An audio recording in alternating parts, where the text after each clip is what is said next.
On ne va pas bloquer, nous sommes des non-violents, et puis je crois que tout se fissure au plus haut de l'État, même dans les mainstream, même dans les médias nationaux. On attend un peu que les médias réunionnais comprennent un peu ce qui se passe depuis 2 ans, donc non, tout va se faire tranquillement. Nous on informe et aujourd'hui on voulait faire une action devant l'ARS, on va dire une communication média, voilà, mais en même temps à l'ARS.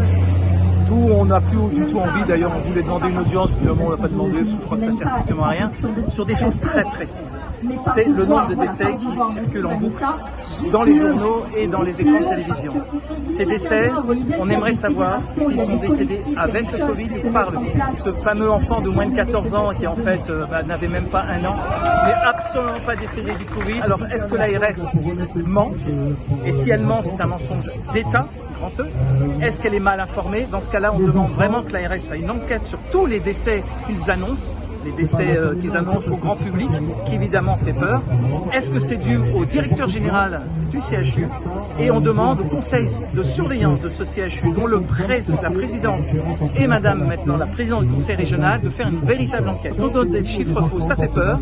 Ça fait peur aux médecins, ça fait peur aux maires, qui eux-mêmes élisent les sénateurs. Donc je vous rappelle que les 3 sénateurs ont voté pour la vaccination, magnifique. À la différence de nos députés, heureusement, ça fait peur à la population qui vont engorger un peu plus l'hôpital parce que mon enfant, il paraît qu'on peut mourir du Covid. Et l'ARS a été au courant, officiellement informé et n'a pas voulu démentir à la presse pour ces 2 exemples.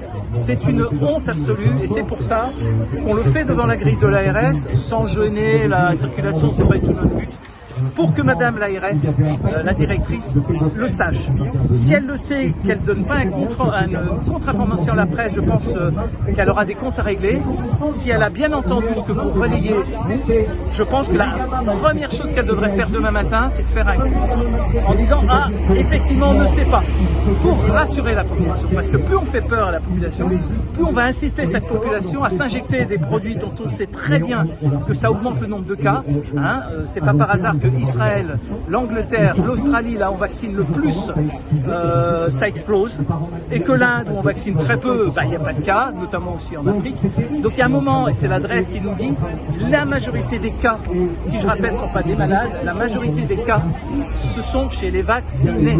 Il va falloir qu'il y ait un mea culpa aussi de la presse réunionnaise le jour où ils vont ouvrir les yeux, et c'est en train, et on acceptera la mea culpa, parce que je pense que ce n'est pas de la faute de la presse relaie des informations, mais on a une espèce de, pas de complotisme, mais une espèce de management international que l'on dénonce depuis 2 ans et qui enfin est en train d'être mis en avant partout.